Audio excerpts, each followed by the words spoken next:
Hello, and welcome to a new update video. That's right, Brave Frontier has an update this month. We are getting the 8th anniversary. It is that time of year again where we celebrate the birthday of Brave Frontier. And this year, it's interesting because we've had a bit of a hiatus for the last 6 months. It's a weird year to have a celebration because we haven't had much for like half the year at least. So there's not a whole lot of build up to it, but we do have an 8th anniversary either way. So what's going on? Well, as you can see, the first thing that's going on is we are getting a Frontier Rift guild event. It has been a long time since we've had one. Hopefully this is a precursor to the return of guild raids, because guild raids are part of what makes the community come together and play the game on a regular basis. On top of, like, of course, new content, new units, all that.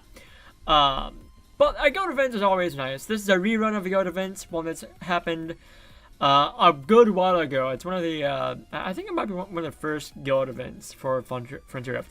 This one's for Forgotten Magic. So if you're new to the game, and you do not yet have Elena, and you're a part of a guild, you can get Elena basically for free. So you can get maybe 2. We'll find out. She's not a super great unit,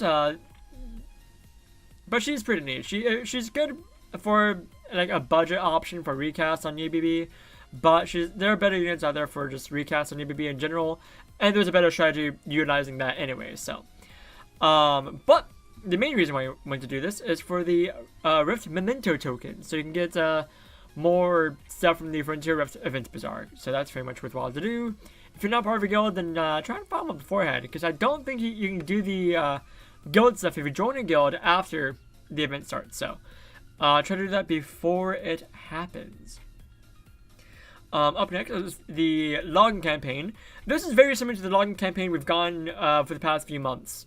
Very similar in that we get a seasonal unit on the second day. We get an LGF, we get, you know, the usual stuff we've been getting for the Brave Bazaar logging campaign stuff. So not a whole lot new there, except we are getting, if you can read, a free Cosmic Chef Giselle, who I'm going to go over here in a bit, talk about her really quick.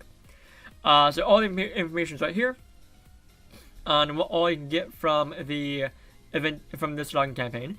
The Rainbow Bubble LGIF is massive. It's such a good LGIF for PvP, which you're going to want at some point to try and get Divine Master Gate. You need to clear your Coliseum to get Divine Master Gate, and Rainbow Bubble makes clearing Coliseum, or doing Coliseum, a lot better, a lot easier, more consistent rather. So yes, that's really good stuff there. A new Frontier Spire, it's going to be the same for the most part. If you fight, so for this month we're fighting Kranis at Sector 4 instead of the usual Sector 4, and for beating Kranis we get a Breath of the Void LGIF, which is a really good nuking LGIF. It gives a lot of really good nuking buffs. We are also getting new dungeons. The first mention here is a Nostalgic Reunion. It starts a week from this video going up, I believe. So, well, not to the time, but to the date. So, November 10th is when this dungeon starts coming out. You get Banquet Invitations, which will be a new token. I'll go over that event bazaar when we get information on that. So, we currently do not have that information, so a new video will come out for when we know what's in that event bazaar. But you can get another Cosmic Chef Giselle, so that's at least 2. At least 2 Giselles. A new Sphere and a new LGF. So, very much worthwhile to do the new dungeon when it comes out. Starting today as well, we also are getting Brave Reminisce. This will be available every Wednesday, Thursday, and Friday during this event period.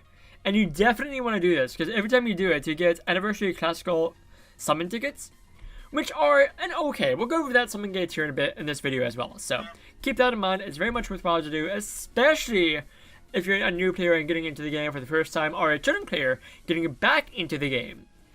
So yes, we're going to be fighting previous bosses. They're much more difficult than when they first came out, but if you have certain friends or certain units, it's still very easy to do. It's no problem whatsoever. So yeah, just log in every day. Oh yeah, that's another thing. we're getting another set of Deity Summon tickets. So we get Deity Summon tickets for a special gate, for a Deity Summon ticket gate, on top of the Anniversary Classical Summon tickets every day. So we're getting 2 sets of Summon tickets every day for a grand total of at least, I think this event period is like 20... I can't math. I want to say it's like 24-ish days, so that's at least 48 tickets just for logging in. Just for logging in! On top of the 3 additional tickets we get for the Anniversary Classical Summon gate, that's an additional 12. So that's, if I'm doing my math right here, 60. That's 60 tickets right there. The one of them, the Classical Summon gate isn't super amazing, but it's something. And here's the artwork for Giselle. The new Giselle, who we're going to go over right now. She is interesting for a free unit. Her leader skill is actually really good. 300% EWD just from the gate on a free unit. 300% fire EWD on a free unit. That's big. Like, we see that number on the best leads for water, thunder, light, and dark. So that's pretty good. And then the 30% basic cost reduction. That's also really nice. That's like a cherry on top. Like, the EWD is very nice. This leader skill is, I think, it's either the 2nd or 3rd best leader skill for fire, which is bonkers to think about. Number 1 would be Mugen. Number 2 would be Asha. I guess it would be 3 or 4 then. So number 3 would be either Giselle or Zeiss, and the other one would be Zeiss. So, Wedeghurst. You're not looking too much into this, but it does have mitigation. So she does have mitigation on her BB. She also has injury, poison, weakness, paralysis, infliction. So that's pretty neat. So it's an alright BB. Like, if you need the mitigation, that's okay, that's fine. But there are better sources for mitigation on just in general for fire. So, like, Asha has it on her BB. I think she also has mitigation on her UBB. So, better options.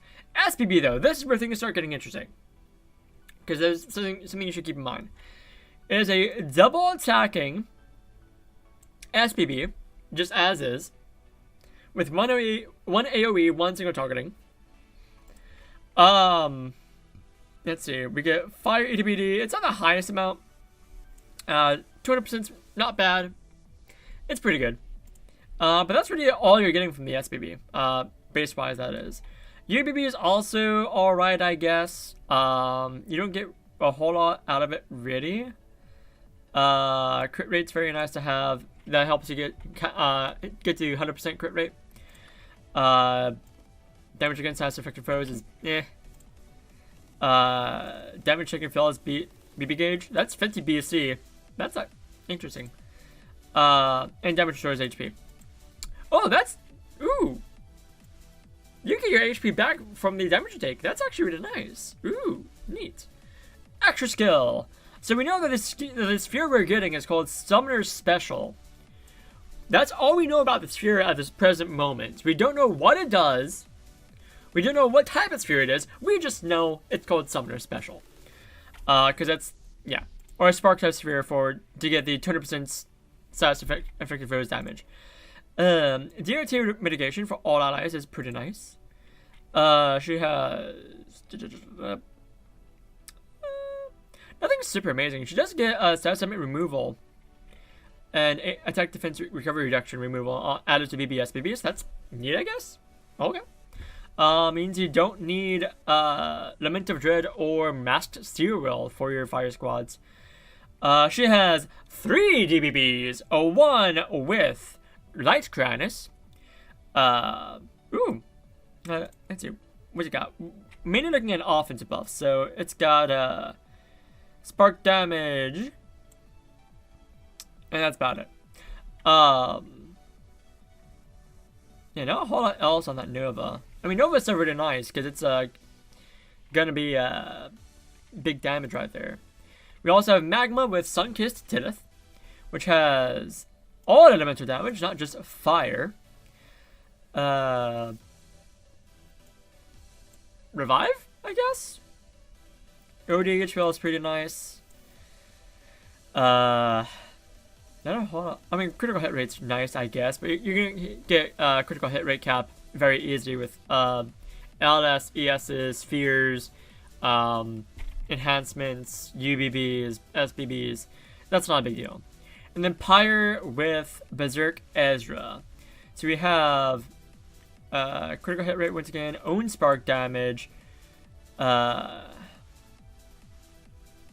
Yeah, so the DBBs are probably gonna be good damage, but like not a whole lot in terms of like effects from the DBBs themselves. The synergies are also really nice. Pyre is really good for some content that's difficult, so that's nice to have. SP options. This is where things start getting really like a lot more interesting. So, parameters, EWD, of course, tech parameter break, carry resistance, critical, elemental, and spark vulnerability inflection. That's very nice. You definitely want to pick that up. As well as the third attack. She is a triple attacking free unit. She has double AoE, one single targeting on her SBB for free units. And you get more than one of her for free.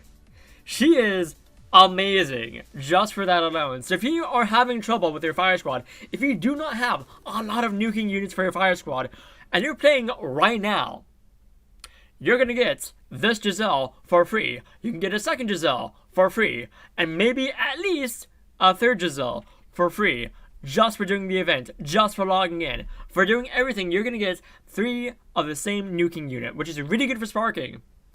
That's amazing. But really, that's about it. Actually, she's basically just like a good nuking unit with like the 3rd or 4th best leader skill. But that's sometimes all you need for a fire squad. Like you can get the other buffs that you need from other sources. Don't ask me how to build a fire squad right now, because I'm not thinking. We still have 2 pages to go over, but they're gonna be very quick because there's summon gates. So the first one to talk about, let's do the other one first, the disappointing one, so we can end on a high note here. So the anniversary classical summon has increased summon rates on the featured units of Opal Goddess Sith, which is actually the it's Earth element. It's the one you get from Savage Lion, easy mode. Emerald Summoner Lugina, which is the free unit you get from Curse Master. I'm gonna skip ahead here for a moment here. Sapphire Summoner, Carl, who you get for free from Warmonger, easy mode. So you get 3. You can get 3 units that you get for free anyway. So I guess you can build a full squad of them if you want, just for the flex. Prime Minister Paris, very nice unit, very good lead for Thunder. She provides both Spark and EWD on her LNS with enhancements. So she's really good in general. She's also like a good nuking unit. So very much with getting if you're a newer player. If you already have her, so good for nuking. So very much worthwhile to pick up. Ruby Summoner Seria. She is really good. She has a Steam synergy with Carl and a Blaze synergy with Roy. So you have options out there. She can either be offensive or she can be support for her DBB. So she's really good. And her Steam synergy is one of the best Steam synergies in the game. So if you get her from this gate, you're very well off for lots of fire content. Jade Edge Sasha. She is one of the best nuking units for Earth, but she's kind of hard to spark with. So if you're gonna be nuking with her, you need more than one of her. She does provide BC fill on spark, which is a bit of an issue for Earth. So she's very nice for that. So she also has a whatever the double Earth synergy is with. Is that right? That doesn't sound right. Oh, I think that's right. I think she has 2 synergies. One of them is with Roy. It's a magma synergy. It's one of the best magma synergies in the game. Speaking of, Scorching Blade Roy, who is not a super great unit. He's more support than anything, but he does have that DBB with Sasha, so very much worthwhile to pick up, at least for that. Silver Knight Joshua has a DBB with, I believe, Opal Goddess Tidith. So there's that, and so does Noel. Noel has niche uses. He's not super great. He does have EWD, I think, on Alice. But Joshua and Noel are interesting. Joshua can be like a good feather lead. He can provide Spark, EWD, or crit on LS, but you probably wouldn't go for all, like, 2 of those at the same time. There's that. The downside is, it's only those units. That's where the disappointing thing is. So the only units you can get from this summon gate are the ones we mentioned. So there is that. Is it so worthwhile to do? Yeah, because you get these tickets for free. Summon on these, like, either way. Because if anything, you're going to get merit points, which you need a lot for Ragnarok Edict. But this right here, this is a great summon gate. I'm excited for this. There's a bit of an error we see on the page. I'll get into that here in a bit. But these daily summon tickets have started going out today, the day this video goes out. So if you're logging in every single day of this login campaign, beyond the login campaign, November 3rd through December 1st, the time you see up here. How many summon tickets is that? Let's see, that's gonna be 1, 2, 3, 4. I think it's gonna be 35 summon tickets if my math's right here. Somewhere around like 30-ish summon tickets just for this. And this is an amazing gate. We're going to ignore this here because this is a bit of an error. It says the following post-Osiris seasonal units, and then it's the post-Osiris units. That's incorrect.